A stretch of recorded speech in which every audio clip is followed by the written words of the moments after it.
Então, vamos ver.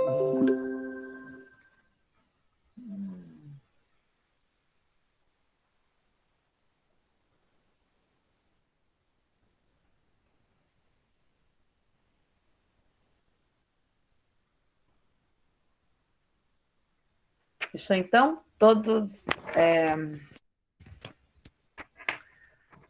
estão me escutando, né? Só digam sim, porque eu não estou vendo vocês, tá? Sim. Tá bom, fechou. Gente, então olhem só.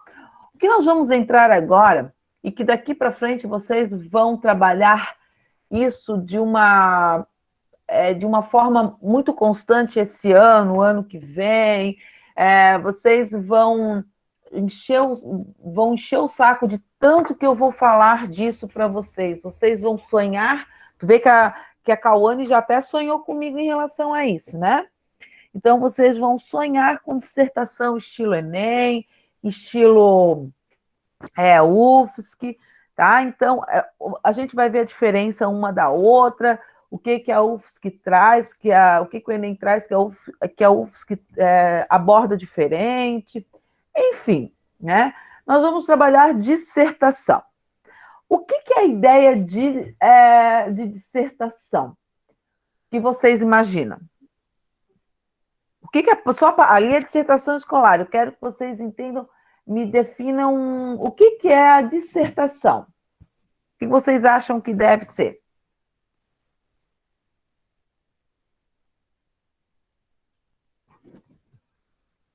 Pode ser um gênero textual? É o gênero textual, mas o que representa esse gênero textual?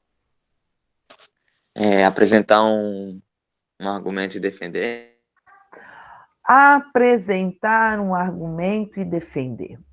Gente, existem vários tipos de dissertação, que eu digo, né? Todos com a mesma ideia, que é promover, falar sobre o assunto e automaticamente você defender sobre aquilo, certo? Quando a gente fala em dissertação, a gente fala que a gente vai se posicionar diante de um determinado assunto. Isso pode ocorrer tanto numa dissertação de mestrado, numa dissertação de doutorado, numa dissertação de o TCC, tá? Então, quando a gente se coloca nesse tipo de texto, a gente tem que fazer pesquisa. Por exemplo, né? Eu vou dar um exemplo de dissertação de mestrado, por exemplo, né? A dissertação de mestrado não é uma página, não são 30 linhas, como muitas vezes tem alunos que têm até preguiça de escrever até 30 linhas, né?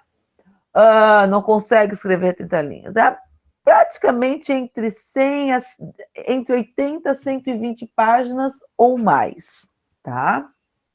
E você vai defender vai defender aquilo que você escolheu. Vou dar o meu exemplo, tá? Eujânia, quando fiz a minha dissertação de mestrado, eu falei sobre o regionalismo, tá? Eu falei sobre o regionalismo brasileiro, que é a área de literatura que eu mais gosto de trabalhar. Então, eu tinha que pegar dois polos para comparar. Então, eu comparei o regionalismo do Sul, que é muito pouco visto, né? Pouquíssimo visto, diante da literatura, com o regionalismo lá de Minas Gerais, por exemplo, que é um regionalismo que eu amo de paixão louca, que é o interior, né, do Brasil. Então, eu peguei dois autores que representaram bem essa questão regionalista. No Sul, Simões Lopes, lá no Rio Grande do Sul, né? E aqui em Minas, Guimarães Rosa. Então, eu fiz essa comparação. O que eu tive que fazer para eu falar sobre o regionalismo? Primeiro, eu falei do regionalismo de Simões Lopes Neto. O que eu tive que fazer para eu falar sobre Simões Lopes Neto? Sendo que eu tenho que escrever 80 páginas. Professora, a professora falou desses Simões não sei o quê. Na dissertação, a professora coloca a biografia dele? Claro, tudo. Dissertação de mestrado, sim. Ah, entendi. Todos os livros, olha só, biografia e a bibliografia, né? Aham. E aí, o que que eu tenho que fazer? O que que eu tenho que fazer para falar sobre Simões Lopes Neto? Tem que falar sobre as obras dele? E o que que eu tenho que fazer para falar sobre as obras dele? Pesquisar sobre bibliografia? Exato, eu tenho que conhecer ele, eu tenho que ir a fundo, eu tenho que pesquisar. Eu tive que ir para a biblioteca lá de Porto Alegre, eu tive que fazer entrevista com professores da URGS, eu tive que saber muito sobre ele. Eu tive que ir em busca de informações sobre ele. Eu tinha que saber muito. Para eu falar dele, dentro de no mínimo 80 páginas, a minha deu 120 páginas. 120 páginas só de escrita dele, só da defesa dele. Eu tinha que saber muito, vocês não acham? Para eu não ser repetitiva? Então, a dissertação requer isso, conhecimento sobre o assunto. É você saber sobre o que você vai escrever. E eu simplesmente vou tirar do nada o que eu conheço para falar do Simões Lopes Neto, por exemplo? Vou tirar do nada? Eu vou escrever sobre ele e vou tirar do nada. Não. Não, o que que eu vou fazer? O que que eu Pesquisa. fiz, né? O que que eu fiz? Tem que escrever com as suas próprias palavras? Eu tive que comprovar o que eu estava Ah, falando. Não tive que comprovar? Eu tive que comprovar com autores que já falaram sobre ele, mencionar, por exemplo, né, na dissertação, segundo fulano de tal, aí colocar livro, página, enfim, do livro que eu pesquisei. Ah, ou segundo o professor da URGS, né, Billy Boró, segundo o filósofo, linguista, né, assim, assim, assim, assim, assado. Tudo eu comprovei para quem corrigisse a minha redação, a minha dissertação, que foi meu orientador, que ele me orienta, né? Foi meu orientador, ele dizer para mim assim, não, mas isso aqui não ficou claro. Isso daqui não ficou convincente. Faltou isso, faltou aquilo, arrumar isso, arrumar aquilo. Antes de ser entrega final e apresentação para a banca, a gente tem uma série de coisas para passar, para arrumar. Vai e volta uma série. Quando vocês estiverem na universidade, vocês vão entender o que eu estou falando. Principalmente nesse tal de TCC, que vai 1.500 vezes, que tem hora que tu diz, não, corrige, tirei a nota mínima, tá bom. Tem hora que tu não aguenta mais arrumar, que tu não sabes mais aonde tirar coisa. Então, tu pode dizer assim, não, prof, então dá para passar? Então deixa essa nota. Foi o que eu fiz. No meu TCC, na última entrega, eu disse, deu nota mínima? Tá bom, então bota. Aí, dá para passar? Então tá. Porque eles querem publicar, né? Geralmente, quando um tema é bom, o meu tema foi muito bom, né? Então, eles queriam publicar. Então, eles vão pedir sempre para revisar, revisar, revisar, revisar, certo? Então, quando a gente fala em dissertação, é isso, é conhecer, meu Deus, eu sei tudo sobre o Simões Lopes Neto. Eu sei tudo sobre ele, da vida, da bibliografia, como ele, porque ele valorizava a linguagem do interior do Rio Grande do Sul, né? Então, poxa, eu sei tudo, sei muita coisa sobre ele. Então, eu posso falar dele. Se você não sabe, se você não sabe sobre o assunto, você vai conseguir escrever? Hã? Não. É óbvio que numa dissertação de mestrado, de doutorado ou de TCC, você escolhe o tema e você vai pesquisar. A diferença da dissertação escolar é que a dissertação, ele é um aplicativo, né? É como se a gente fosse aplicar aquilo que o seu conhecimento geral de todas as disciplinas, principalmente a do Enem. né? Que ela gosta que seja interdisciplinar, que você busque, dentro desse tema, caminhos que levem para outras disciplinas, como filosofia, né? Quem aqui gosta da aula do Enaldo tem que gostar mesmo, tem que se aprofundar mesmo, porque é importantíssimo.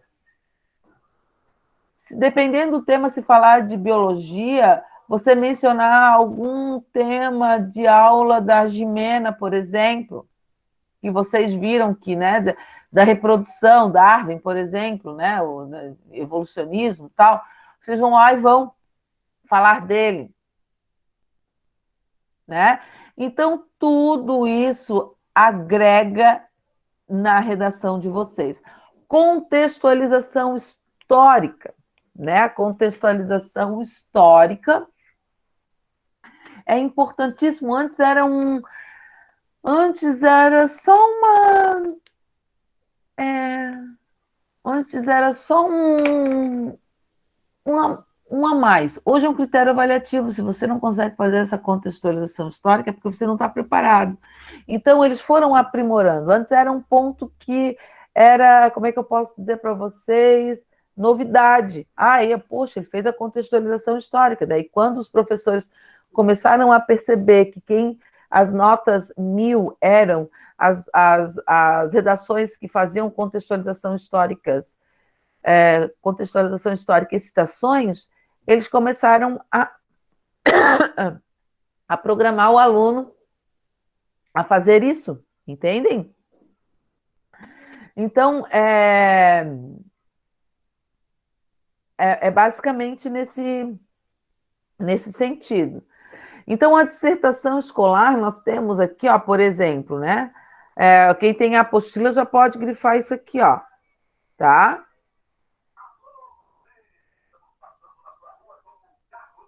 Opa. Pode grifar tudo isso aqui, ó.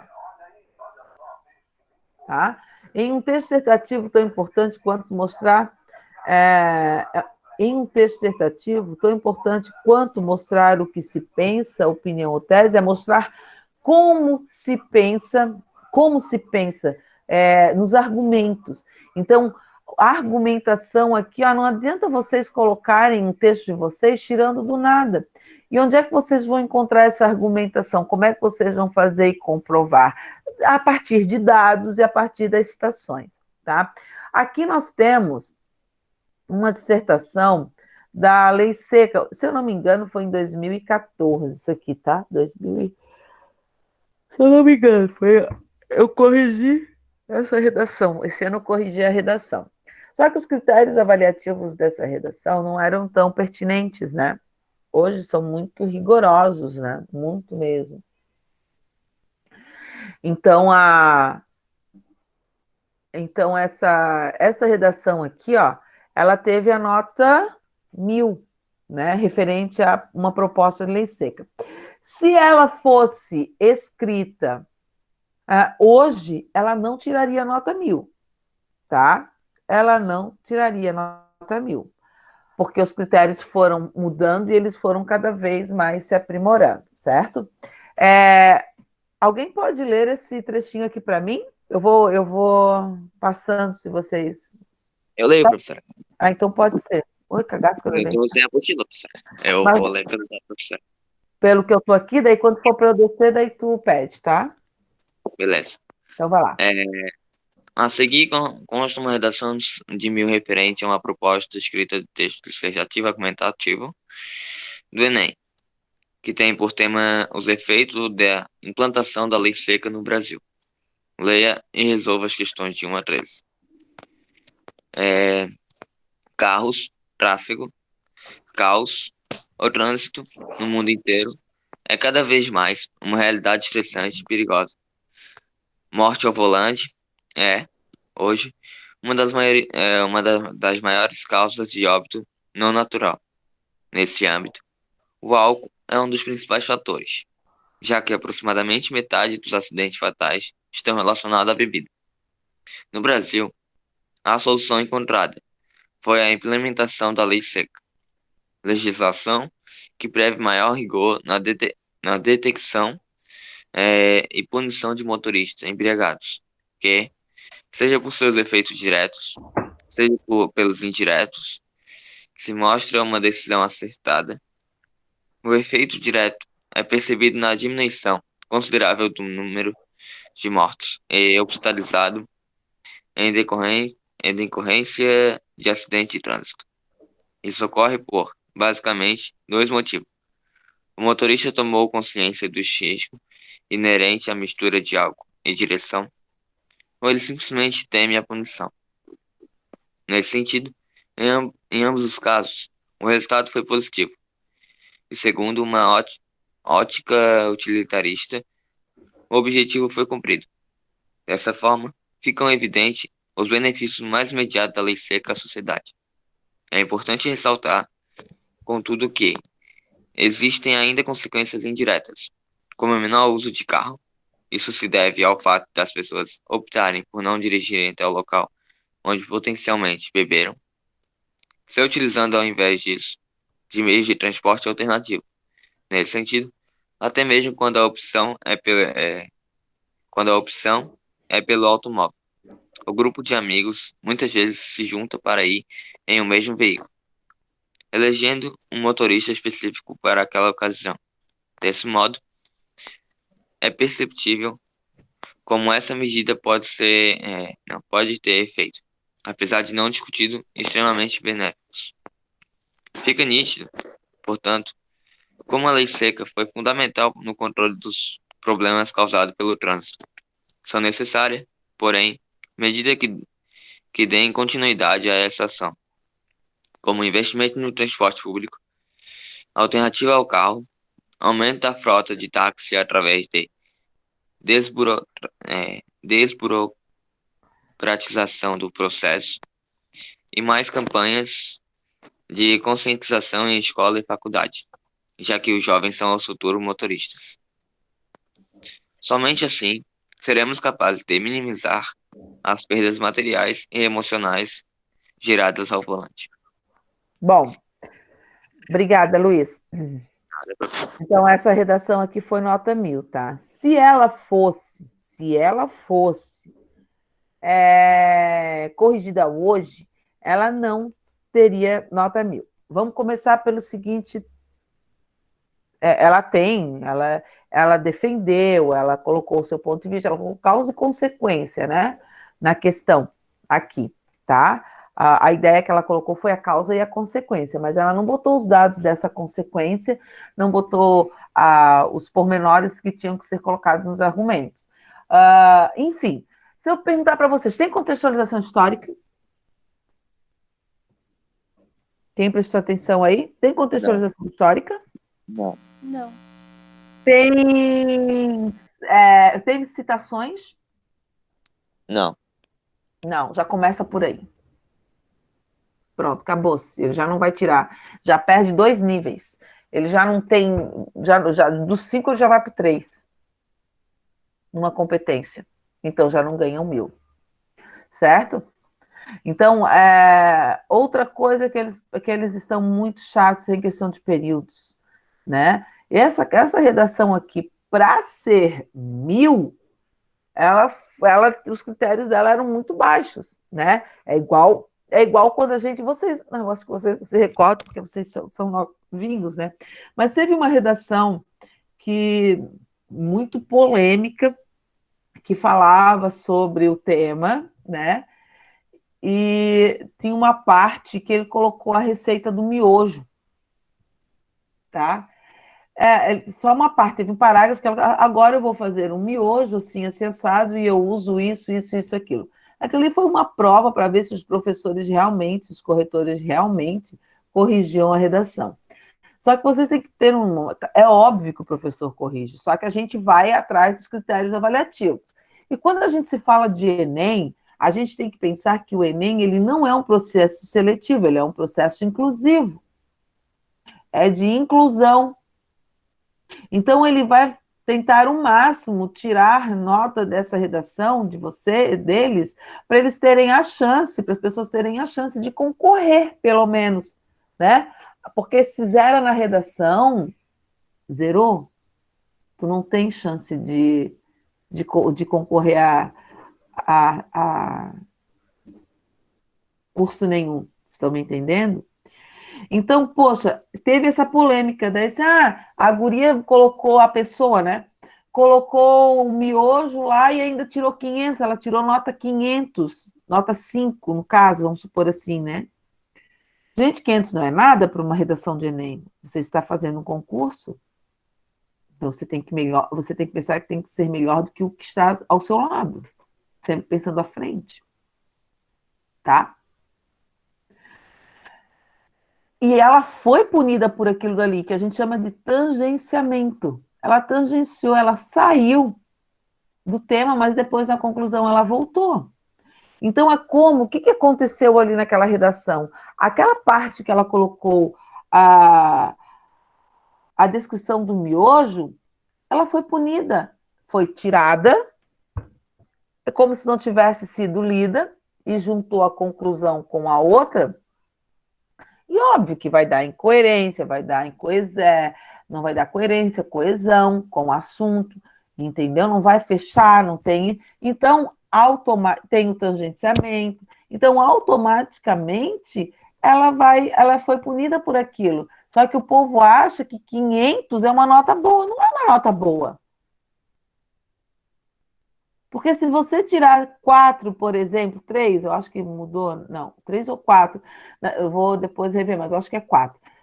Se você tirar 4 na redação do Enem, da UFSC, por exemplo, se tirar 3,98, é como se tivesse zerado? Tem que tirar no mínimo 4. Se você tira menos que isso, é como se você tivesse tirado 0.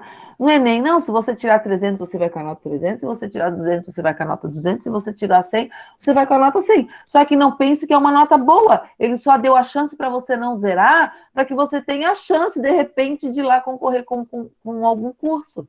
Entendem? Então, assim, ó, aqui a gente vê que tem tudo que a gente quer dentro de uma dissertação, certo? Mas, se fosse pelos critérios hoje, que semana que vem eu vou colocar a definição do que é uma redação, tá? De uma dissertação direitinho, a estrutura que ela tem, e nós vamos trabalhar isso daqui, a interpretação desse texto aqui juntos, não precisa mandar não vou mandar como deveres, tá? Vai ser junto, a gente vai fazer junto, certo? Então, podem ficar tranquilos que eu vou trazer toda a estrutura e nós vamos trabalhar agora a dissertação até o final do ano e até o ano que vem, no final do ano. Já era para ter começado na metade do ano, tá certo? Fechou, então? Pensem nisso que eu falei para vocês sobre a dissertação, tá? Para a semana que vem, eu quero que vocês venham com dúvidas, eu quero que vocês venham com perguntas sobre isso, para a gente tirar todas, para a gente conversar sobre a dissertação, para a gente poder escrever. E depois, quando a gente fizer toda essa questão da dissertação, aí eu vou trazer um tema para a gente discutir em sala de aula, tá? Aqui na nossa sala, para vocês produzirem a dissertação. Tá certo? Entendidos? Sim. Ok. Beleza, Então, professor. gente, vocês estão dispensados? Só um minutinho, alguém não respondeu a chamada, entrou depois? Só para me falar aqui. João Gabriel não está aí, não, né? O Manuel não está aí, não, né? A Wagner, não. Ramon? Não, né? O Werner chegou, né, Werner? Tá ali.